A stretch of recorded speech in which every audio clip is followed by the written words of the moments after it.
რეკლამის შემდეგ ვართ პირდაპირ ეთერში საქმე დილის ტევაპირულზე და რა თქმა უნდა ჩვენი პარტნიორი რადიოების ერეთით და თბილისის საშუალებით გვისმენთ. ჩვენ კი საუბარებდა განვაგრძელოთ საავტორო უფლებებზე, რომელთან დაკავშირებით სიახლეები გვაქვს. საქართველოს საავტორო უფლებათა ასოციაციამ YouTube-ისთან სალიცენზიო შეთანხმება გააფორმა. ეს შეთანხმება კი თავისუფლად გულისხმობს იმას, რომ YouTube-ის მიერ ნაწარმოებების განთავსების საავტორო ჰონორარი იქნება გადახდილი და ავტორები ფინანსურ სარგებლობას ნახავენ. და ფორმით მოხდება პროცესის ადმინისტრირება, რა შესაძლებლობებს იძლევა ეს ახალი შეთანხმება, ამაზე უკვე საქართველოს საავტორო უფლებათა ასოციაციის დირექტორი გიგა კობალაძე გვსტუმრობს. საქმე დილით სწორედ ის ისაუბრებს, მოგესალმებით. რომ ხართ ჩვენთან ერთად. ჩვენ რა შეგვეშალა იცი შესავალში, რომ ეს უკვე მოხდა. ნუ ყოველ შემთხვევაში ჩვენს მაგალითზე მოვასწარე გიგასთვის თქმაც კიდეც, რომ ბოლო 2 კვირა მე არ ვიცი, ეხლა თქვენ მაყურებელთან და რადიოსმენელთან ერთად გავარკვევ, როდის გაფორმდა, ანუ ფორმალობები, რომელიც დარწმუნებული ვარ საკმაოდ ხანგრძლივი იყო YouTube-ის მასშტაბურობიდან გამომდინარე.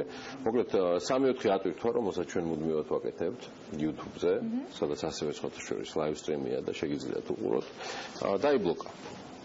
დაიბლოკა თავისი შესაბამისი ახსნა განმარტებით და ჩვენს გაუცებას საზღვარი არ ქონდა, როცა ეს ახსნა განმარტება დავიკეთეთ ქართულად YouTube გუნდის მიერ და რაღაცა ესეთი მომართვებით და ამდღარი მე ასე ვთქვათ შემდგომ უკვე მივხვდით და ბოლო პერიოდია თითქმის 3-4 დღეა გამისწორებს ჩემი ტექნიკური გუნდი. აღარ აქვს ადგილი, იმიტომ რომ ეთყობა სწორად არჩევენ ნაწარმოებებს და მუსიკას ძირითადად ამის გამო იყო, მაგრამ მოკლედ ჩვენს მაგალითზე შემიძლია ვთქვა, რომ 2 კვირაა გიგა არასრული ჩვენ უკვე ვფრთხილობთ. ეხლა თქვენ მოგვიყევით, როდის დაიწყეთ და ფორმალიზება როდის გავუკეთეთ საკმაოდ ხანგრძლივ პროცესს. დიდი მადლობა კიდევ ერთხელ. დაახლოებით 1 წელზე ცოტა მეტია.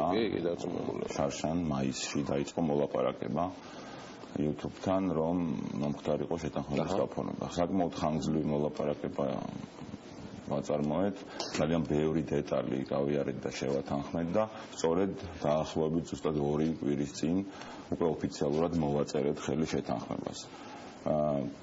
ეს ბუნებრივია, რომ სწორედ ამან გამოიწვია ის, რომ YouTube უკვე აკონტროლებს საქართველოს ინტერნეტ სივრციდან ატვირთულ განსაკუთრებით მუსიკას და ეს ფაქტი ბუნებრივია, რომ არის პოზიტიური რამდენიმე კუთხით. პირველი, ეს უნდა ითქვას, რომ გლობალურად ეს საერთაშორისო იმიჯის თვალსაზრისით ძალიან კარგი ფაქტია და საქართველოს შეუერთდა იმ ქვეყნების რიცხვს, სადაც YouTube არის ლიცენზირებული.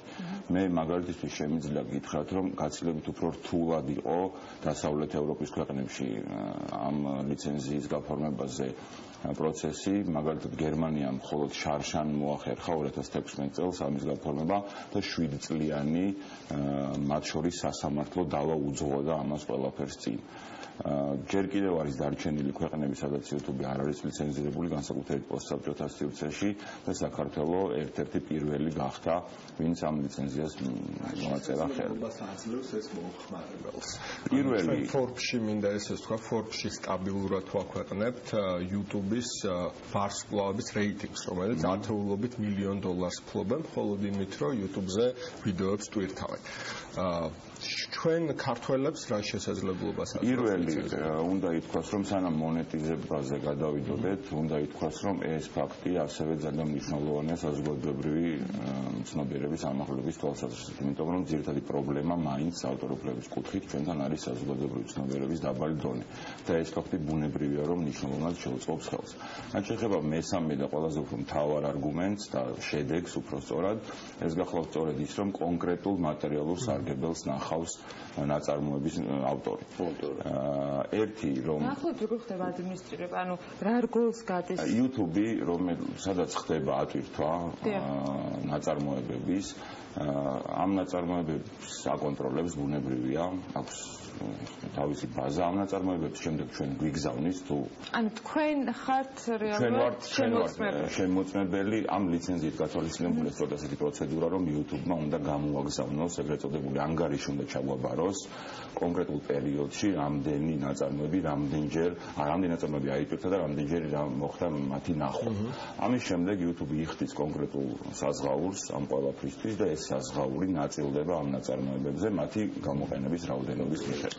ანუ უშუალოდ ჩენელის ეს თქვა ნახვები ჯამდება და იმის მიხედვით მილიონი view $2000 წერდა თორს. ეს არის მეორე მხარე, როდესაც შეიძლება რომ YouTube იხდის კონკრეტულ თანხას, ასეც ჩვენ შევთანხმდით და ეს თანხა ბუნებრივი არ არის დიდი, მაგრამ ხო არ არის დიდი, მაგრამ თვითონ ფაქტი იმისა, რომ ეს ყველაფერი უკვე მოხდება კანონის დაცვით და იმ ჩარჩოში, რაც მსოფლიო ცივილიზაციაში ხდება, უკვე ძალიან კარგია. და მეორე, რასაც თქვენ ბრძანებთ, არის სწორედ ის, რომ შეიძლება ქართველ მომხმარებელს აქედან ატვირთულ საკუთარ აუდიოვიზუალურ პროდუქციაზე, ვიდეოზე, მარტივად რომ ვთქვათ, გააკეთოს მონეტიზება, ანუ დააგროვოს ფული. იგივე ტარიფით, რაც დასავლეთში? იგივე ტარიფით. შეიძლება რაღაც არასწორი ფორმულირებით გამომივიდეს კითხვა, მაგრამ უნდა დავსვა, ანუ YouTube channel-ზე არსებობს პროფესიული გვერდები, რომელსაც თავისი დაცულობა და შემდეგ უფრო მაღალ დონეზე აქვს, ვიდრე ჩვეულებრივი ჩემს Gmail-ზე მაგალითად მიბმული გვერდი, რომელსაც ვიყენებ თუნდაც საოჯახო ან სამოყვარულო ვიდეოების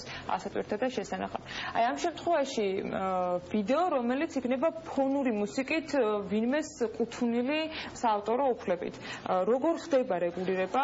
აქ არის ორი მომენტი. ერთი, თუ ხდება გამოყენება და ამ გამოყენების წინააღმდეგ არ მიდის ანუ რა პრინციპებით შედგა ეს შეთანხმება, რომ დივერსიფიცირება როგორ ხდება? ეს ახსნა მოკლედ, თუ ხდება გამოყენება ამ მუსიკალური ნაწარმოების და ავტორი არ არის ამის წინააღმდეგი, ამ გამოყენებისთვის ის ბუნებრივია მიიღებს გადახდილი ჰონორარიდან გარკვეულ ნაწილს შესაბამისი პროპორციით.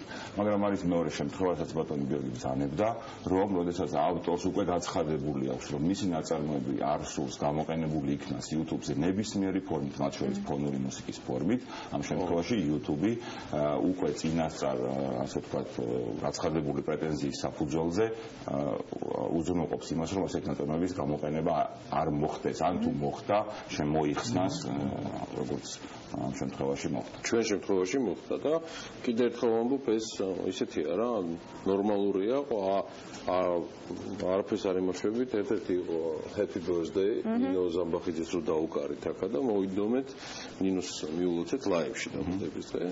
და ნუ ყველაზე ცნობილი Happy Birthday დავადეთ და ისე გიხდეს ყველაფერი.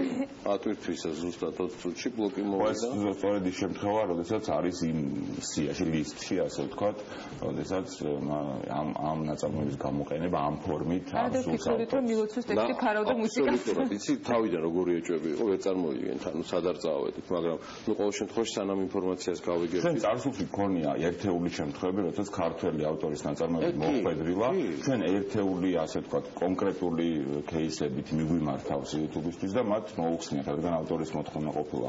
მაგრამ ეხლა უკვე ეს მოხდება სისტემური სახით და მოხდება ისე როგორც კომენტარები მოდის თქვენი ჩართულობიდან გამომდინარე, ანუ გულისხმობს ავტორთა უფლებათა ასოციაციის ქართულად YouTube team და ეს ხო არ იყო ადრე. ეს არ იყო ადრე, არ იყო, ამიტომ რომ ის არ იყო ჩვენი ლიცენზიანტი, მას ჩვენთან არ ქონდა სახელმწიფო ურთიერთობა. სხვა ვისთან გაქვთ დაწყებული, ანუ გეგმავთ ურთიერთობა ასეთივე მაგალითად უკვე დალიცენზირებული გვაქვს ასეთივე დიდი მუსიკალური პორტალი Deezer-ი, რომელიც სოფლიოში ძალიან ფართოდ გამოიყენება და საქართველოშიც უკვე თანდათან ხდება პორტალის გამოყენება. Deezer-იც ბუნებრივია მუსიკალური ნაწარმოების გამოყენებისთვის იხდის კონკრეტულ ჰონორარს და YouTube არის ალბათ ყველაზე უფრო დიდი სოფლიო მასშტაბის პორტალი, სადაც ყველაზე უფრო მეტი ნაწარმოები იწირთება.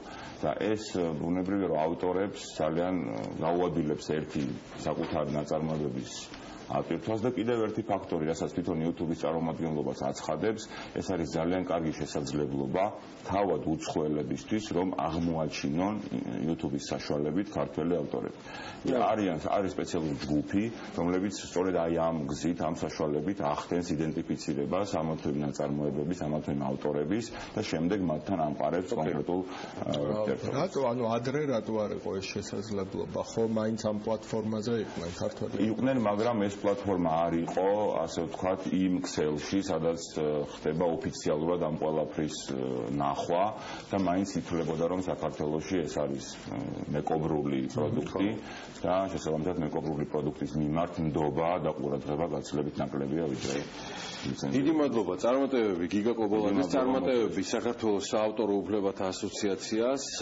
მისი ხელმძღვანელი გახავთ და დირექტორი გიგა. მე დარწმუნებული ვარ, რომ საკმაოდ რთული მოლაპარაკებები, რომელიც თქვენ დასრულდა, მხოლოდ ფორმაში გვაყოფებს ჩვენ ყველას. ეხლა კი